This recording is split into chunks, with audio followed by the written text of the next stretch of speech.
বন্ধুরা, পৃথিবীতে প্রচুর অদ্ভুত ঘটনা প্রতিদিন ঘটে চলেছে, যার কোনো কারণ খুঁজে পাওয়া যায় না। আজ আমি তোমাদের এমনই একটা ঘটনা জানাবো যা মানুষেরা আজও মনে রেখেছে। তাহলে চলো শুরু করা যাক। 1985-এর সেপ্টেম্বরের প্রথম দিকে পিটার হল বলে একজন ফায়ার ফাইটার, তিনি ন্যাশনাল নিউজ পেপারের এক সাংবাদিককে জানান যে তিনি বহু জায়গায় যেখানে তিনি আগুন লাগার খবর শুনে গেছিলেন, সেখানে প্রতিবারই একটা জিনিস কমন পেয়েছেন, আর সেটা হলো একটা পোর্ট্রেট। ছবিটা একটা বাচ্চা ছেলের, যার চোখ থেকে জল পড়ছে। প্রতিবারই এই বাড়িগুলোতে আগুন লাগার পর দেখা গেছে সামান্য কিছু কালো দাগ লাগা ছাড়া ছবিটি প্রায় অপরিবর্তিতই ছিল, কোনো ক্ষতি হয়নি। এই পিটার হল এটা তার ভাই রন হলের সাথে ডিসকাস করেন। রন এই ব্যাপারটাকে কোইন্সিডেন্স মনে করে এবং এটা যে নিছকই একটা কোইন্সিডেন্স সেটা প্রমাণ করার জন্য রন ক্রাইম বয়ের একটা পোর্ট্রেট কিনে বাড়িতে রেখে দেন। ছবিটা লাগানোর কিছুদিন পরই রনের বাড়িতে রহস্যময়ভাবে আগুন লেগে যায়। আগুন নিভে যাবার পর পড়ে থাকা ছাইয়ের নিচ থেকে উদ্ধার করা হয় সেই ক্রাইম বেবির ইনট্যাক্ট ছবিটা। এরপর কিলবার্ন বলে একটি জায়গায় স্যান্ড্রা বলে এক মহিলা, তার বোন এবং তার 2-3 বন্ধু সবাই একসাথে একটা এক্সিবিশন থেকে ক্রাইম বয়ের কয়েকটা পোর্ট্রেট কেনে এবং প্রত্যেকেই তাদের নিজেদের বাড়িতে সাজিয়ে রাখে। এর 1 মাস পরই এদের প্রত্যেকের বাড়িতে আগুন লেগে যায়। 21 অক্টোবর প্যারিলো পিৎজা প্যালেস বলে একটি দোকান আগুনে ভস্মীভূত হয়ে যায়। সেখানেও পুড়ে যাওয়া জিনিসপত্রের মধ্যে ক্রাইম বয়ের পোর্ট্রেট পাওয়া যায়, যেটা প্রায় অক্ষত ছিল। এইভাবে প্রতিদিন একই রকম বহু দুর্ঘটনা মানুষের সামনে আসতে থাকে, আর প্রতি ক্ষেত্রেই মানুষেরা জানায় তারা কিছুদিন আগেই ক্রাইম বয়ের পোর্ট্রেট কিনে বাড়িতে লাগিয়েছিল। আরও অদ্ভুত ব্যাপার, প্রতি ক্ষেত্রেই ক্রাইম বয়কে পাওয়া যায় প্রায় অক্ষত অবস্থায়, যেখানে সারা বাড়ি পুড়ে ছাই হয়ে গেছিল। এই ঘটনাগুলো গোটা ইউরোপে সাড়া ফেলে দেয়। মানুষের মধ্যে ক্রাইম বয়ের আতঙ্ক বাড়তে থাকে। ধীরে ধীরে এই পোর্ট্রেট সিরিজের বিক্রি বন্ধ হয়ে যায় এবং মানুষ বিশ্বাস করতে শুরু করে যে এই ছবিটি অভিশপ্ত। জানা যায় এই ক্রাইম বয় ছবিটি এতটাই বিখ্যাত হয়ে গেছিল যে শুধু ইংল্যান্ডেই প্রায় 50,000-এরও বেশি পোর্ট্রেট বিক্রি হয়ে গেছিল। এই খবর চারিদিকে ছড়িয়ে পড়াতে অনেক মানুষ যারা এই ছবি কিনেছিলেন তারা এটা ফেলে দেয়, কিন্তু তাদের বক্তব্য, ছবি ফেলে দেওয়ার পরও তাদের পরিবারের একাধিক মানুষের মৃত্যু হয়েছে এবং তাদের স্থির বিশ্বাস হয় যে ছবি ফেলে দিলেও এই অভিশাপ থেকে তারা মুক্তি পায়নি। অনেকে আবার এই ছবিটা জ্বালিয়ে দেওয়ারও চেষ্টা করে, কিন্তু ব্যর্থ হয়।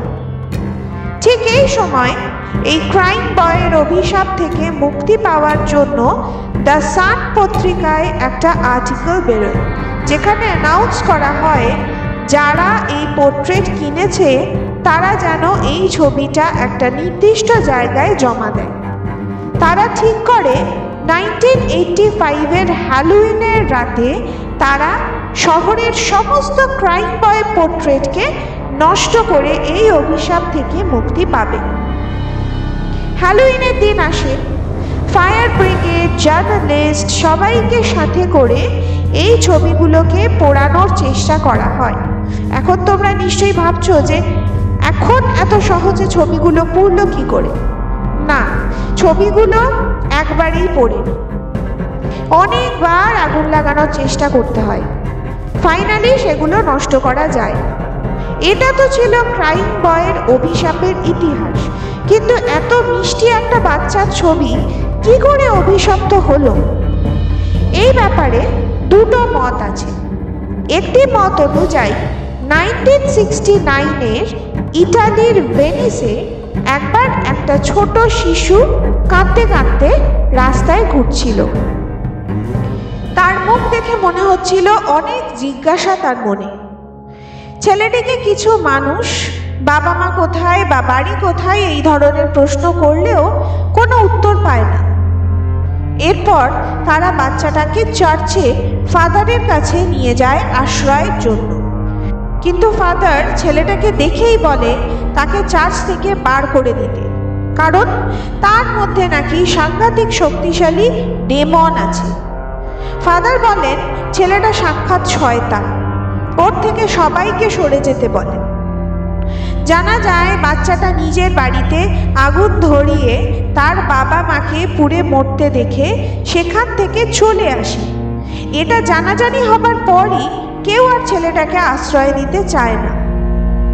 কিন্তু সেভেল নামের এক চিত্রশিল্পীর বাচ্চাটিকে দেখে খুব মায়া হয়।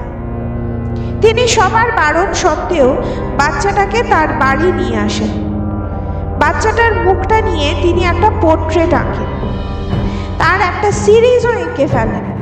সিরিজ শেষ করার কদিন পরই তার স্টুডিওতে অদ্ভুতভাবে আগুন লেগে যায়।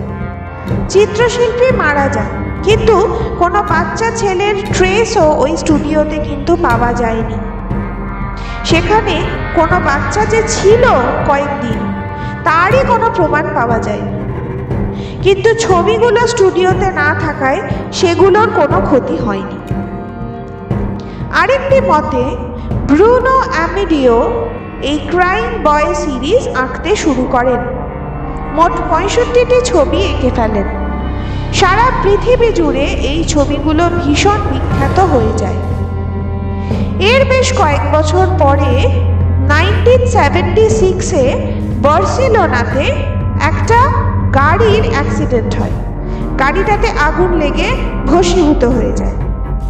গাড়িতে রাখা ড্রাইভিং লাইসেন্সের বেশ কিছুটা অংশ অক্ষত ছিল। জানা যায় গাড়ি চালাচ্ছিল 19 বছরের টম বলে এক কিশোর। টমের সাথে ওই ক্রাইম বয়ের মুখের মিল পাওয়া যায়। পরে জানা যায় টমের জীবনটাও ছিল অভিশপ্ত, এমনকি তার মৃত্যুর পর তার বডি ক্লেম করতেও কেউ আসেনি। অনেকেই মনে করেন ওই ক্রাইম বয়ের ছবির সাথে এই টমের আত্মা কোনোভাবে লিঙ্কড হয়ে গেছে। কিন্তু ক্রাইম বয় পোর্ট্রেটের এই অভিশাপের রহস্য যেটাই হোক না কেন, এটা যে শুধুই কোনো কাকতালীয় ঘটনা নয় সেটা সবাই এক বাক্যে স্বীকার করেছে। হয়তো এর পেছনে আছে সত্যিই কোনো অলৌকিক শক্তির হাতছানি। তোমাদের কি মনে হয় আমাদের জানাও। তাহলে আজকের মতো সায়োনারা।